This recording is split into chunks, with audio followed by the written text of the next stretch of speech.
हुकूमत की हकीकत है वो उसकी जो बदनीयती है, वो अभी जो ख़त लिखा है वज़ीर-ए-आज़म ने स्पीकर को कि कमेटी बनाई जाए जो इलेक्टोरल रिफॉर्म करेगी।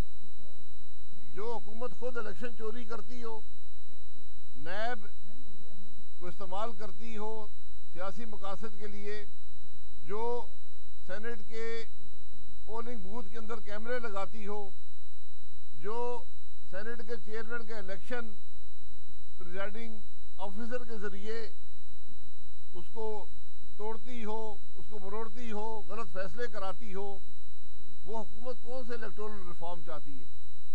इलेक्टोरल रिफॉर्म तो पाकिस्तान में ये है, एक लफ्ज़ का इलेक्टोरल रिफॉर्म है कि पाकिस्तान के इलेक्शन पाकिस्तान के आइन के मुताबिक होंगे।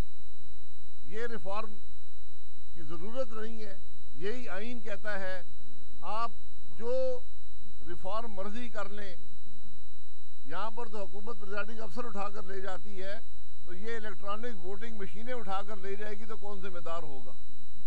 प्रिजाइडिंग अफसर तो फिर भी बोल सकता है, कोई गवाही दे सकता है, मशीनें क्या बोलेंगी? इसलिए ये जो एक अवाम को बेवकूफ़ बनाने की बात है, जो बदनीयती पर हुकूमत के मकासद हैं, ये कभी कामयाब नहीं होंगी। तो हम इंशाअल्लाह इन मामलात का हर जगह मुकाबला करेंगे कि आप पाकिस्तान के अवाम को बेवकूफ़ नहीं बना सकते। आपको जो हकीकत है मुल्क की, उसका जवाब देना होगा।